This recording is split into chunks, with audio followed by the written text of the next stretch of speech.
Russian political opposition. Have you heard of that? What's that? Well, I did hear of political opposition in Russia, in my country, but that was a long time ago. That the political opposition is a thing of the past. Current day, well, Vladimir Putin and his friends are ruling Russia inseparably. There's no political opposition inside Russia whatsoever, and political opposition outside Russia, even though it sounds funny, right? Well, let's talk about that today. Howdy, everyone. My name is Konstantin, and welcome to Inside Russia. I give you important news updates that I find explain what's happening in Russia. What you will not find on the channel is propaganda, BS, and lies. What you will find is common sense, truth and logic and emotions. Because I'm a human being, today's gonna be, I'm afraid, quite a few. Inside Russia is where usual Russia is explained by the unusual Russian. That is me. For the first 30 minutes, I deliver a message of the day. Usually, then I invite everyone to converse and ask questions. Today is going to be a little different stream. I have two messages. One is about political opposition in Russia, and the second is shorter message about a personal thing. Let's talk opposition first. First things first. Let's take a few steps back. There was no political opposition in the USSR, There couldn't be. The Communist Party of the Soviet Union, of the USSR, they didn't like competition. One party ruled, and monopolitical system existed in the Soviet Union. People who openly spoke against the country, against the state, against the Communist Party, they were very few. They were either labeled crazy and placed into psychiatric wards, or plain and simple, given lengthy prison terms. 1991 changed everything in Russia. For about 10 years, my country enjoyed the gift of absolute or nearly absolute freedom. A new political system, multi-political party system was born. Political competition was born. Ability to have own opinion and to take it out publicly and defend it publicly was born. Free election system was born, believe it or not, but we did have free elections a few times in Russia. A couple times. Boris Yeltsin is not liked by most Russians. He's considered weak, alcoholic, no good to Russia, you name it. People generally don't like him a lot. He did one thing right, and in my eyes, that thing outweighed everything that he did wrong. He allowed political competition and free press. He did not crush our freedoms. He did not even take an attempt. He actually safeguarded the freedoms. He had many reasons to try, and he had many opportunities to crush. He never tried. He was the first leader who didn't do that. First leader in the history of Russia. That alone makes him a good guy in my eyes. Yes, he did make many mistakes. Yes, he was an alcoholic. But you know what? That's not everything. In my eyes, he's a good guy. Then Vladimir Putin replaced Boris Yeltsin, and we all know how it went. Multi-party political system existed for a few years under Putin. You can't really take people's freedoms overnight. Remember, Russian government works slowly but surely, stepping stone strategy, boiling frog strategy, whatever you want to call it. So political opposition existed for a few years, and many politicians started understanding Russia's new sinister course. So they consolidated into one major opposing party was called SPS, Союз правых сил, the Union of Rightful Force, or Forces. The leader of SPS was Boris Nemtsov, and SPS party activity culminated in Bolotnaya Square protests that happened in December, mid-December of 2011. I know, I was there. I witnessed it happening. Early 2012 was the turning point for Russia. Not just for Russian political system, but for the entire country. That early 2012 has brought us to where we are now, to February 24th, 2022, to May 2nd, 2023, So it was definitely the turning point for Russia. The decision to destroy opposition was made, and it was very clear, at least for me, I could see where the Russian government started taking steps to. They started taking actions against political opposition, and what's the most important thing, often overlooked by Russians. Russian government started laying legal foundation to restrict political freedoms and protesting in Russia. That's the most important thing. I talked about it in many streams. If you want more details about it, go back and rewatch the streams of the social contract between Russian government and Russian people, the video called Brief History of Russia, and some other ones. After 2012, the idea of real political opposition in Russia started vanishing, courtesy of the Russian government. Boris Nemtsov was the most active oppositioner, and most of the remaining opposition was organized around him. He was the big, famous, popular leader in Russia.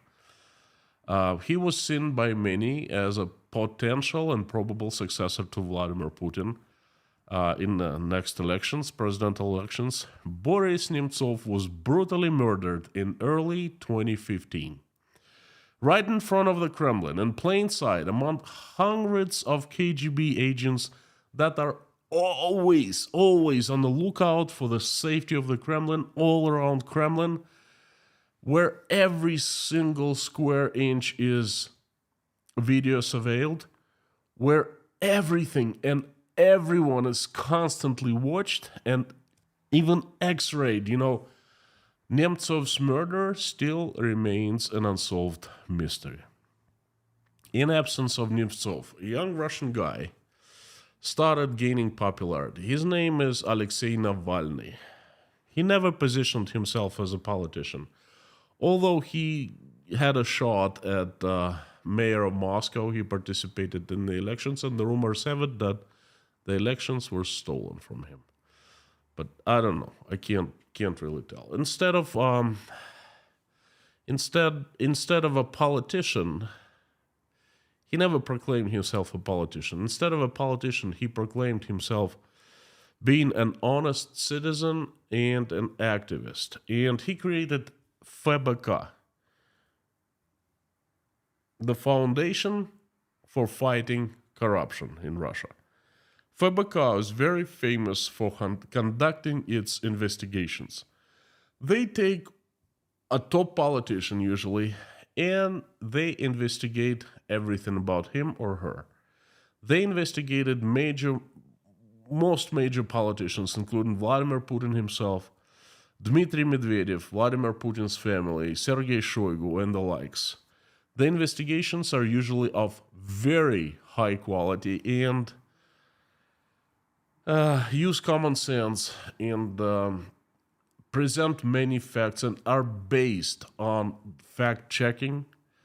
Any such investigation would be a good start for a criminal investigation, but to my knowledge, not a single criminal investigation has been conducted, not even started.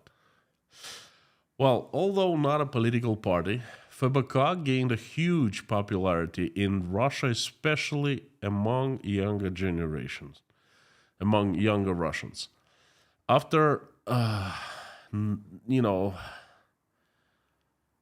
After all, no one else spoke truth about how country has been run in Russia. Many members of FEBK organization, uh, they had offices in every major city in Russia. They tried to participate in elections of different levels, municipal, federal, but most attempts were squeezed out illegally. They were not let to participate in the elections illegally. There were quite a few scandals about that. FEBK organized numerous countrywide protests. The protests became a real force, okay? And I think that's the only force that Russian government was concerned and perhaps even afraid of. If Navalny was to participate in the presidential elections, he'd have a real chance. I believe that. This is why he tried. This is why they tried to murder him, just like Nemtsov. Nemtsov was shot and Navalny was poisoned. He miraculously survived. He was evacuated to Germany, and Mikhail Khodorkovsky, by the way, paid for his evacuation. He recovered in Germany and he returned to Russia. He was arrested upon entering Russia and sentenced to a very long prison term. You most likely have heard of that. Massive protests followed. I know I participated in a few protests. I even filmed, and my films are still out there on YouTube. I witnessed the protests being brutally crushed. Moreover, in 2021, everything was over. FEBK was announced an extremist organization, and all people who were active in the movement were sought after. Many were arrested, convicted, doing time now, and many fled Russia. Lack of law, lawlessness, Leonid Volkov and Maria Pevchikh are the remaining leaders of FEBK, left Russia a long time ago and continued to be politically active. They continued to do the investigative work.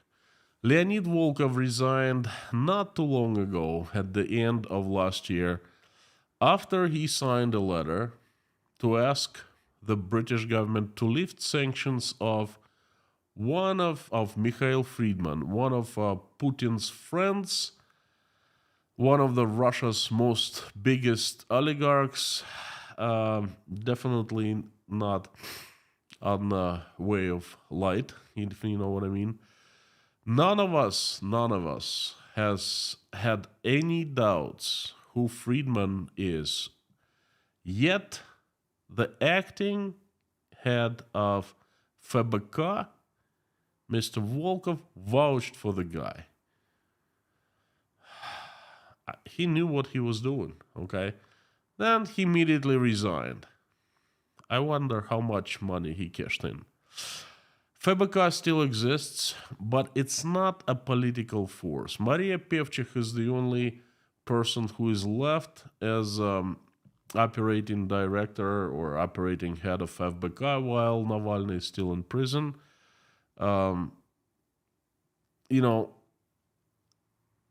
FEBK is not a political party. It's not a political force anymore. They blew all the political opportunities they had. They have no long-term political program. They have no plans, no ideology, nothing, except for their excellent investigative work, bringing Russian corrupt officials into limelight. So FBK is not a political force and not a position. There's another opposing movement. It's definitely not in Russia, but outside Russia. And please note, it's not a political party. It's a political movement centered around former Russian oligarch Mikhail Khodorkovsky. If you don't know who Mikhail Khodorkovsky is, then here's his short story for you.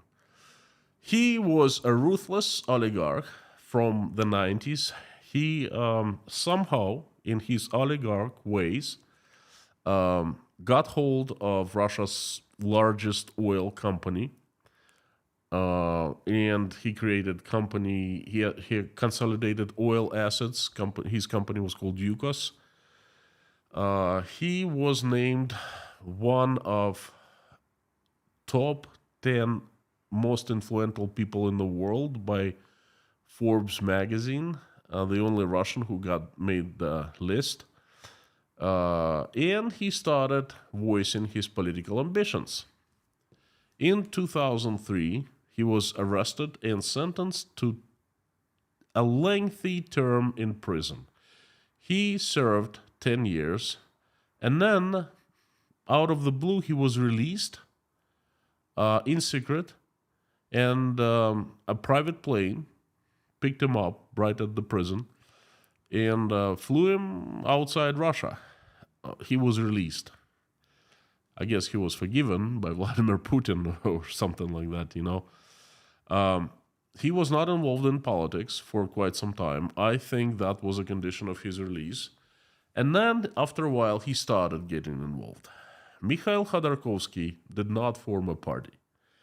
Instead, he started being a magnet, kind of attracting many Russian oppositioners inside and outside Russia. He started a non-profit organization called Open Russia, Открытая Россия, in Russia, and then lots of people worked for him. I know personally a couple people who worked in Rostov, and one of them was arrested. I'm not really sure what happened.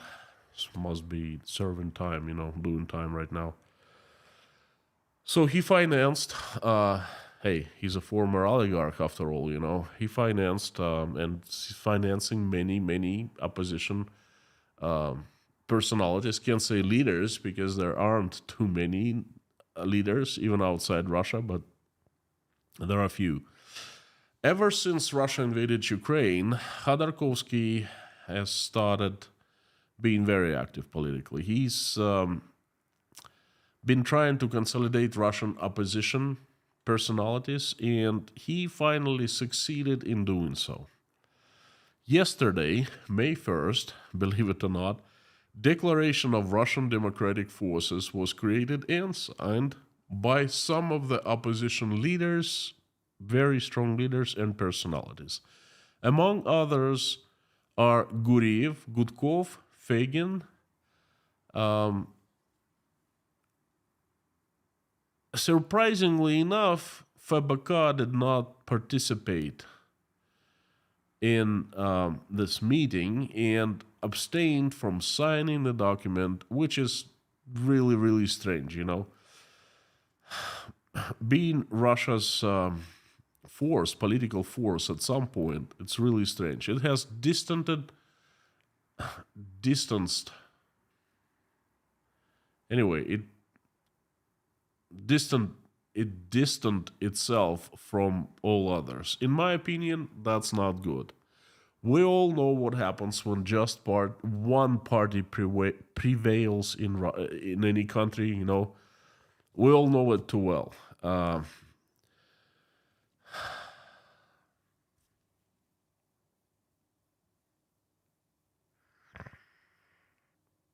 It is safe to say that there was no consolidated political opposition before yesterday, May 1st, 2023. There were some leaders, bigger, smaller, and they were by themselves, for themselves, out themselves, But now Khodorkovsky did a great job trying to get everyone together, okay? And now coalition has been created. At least it's a united platform for all get together, exchange ideas, perhaps make plans and things like that. All things political in Russia, inside Russia, are going to hell real fast. And opposing force is created at the same time. But that's abroad, you say. It's foreign. What happens in Russia is in Russia, What do those people have to do outside of Russia with Russia? Well, we know example when an opposition force created and nurtured abroad scored big in Russia. We all remember Bolsheviks. Lenin never lived in Russia.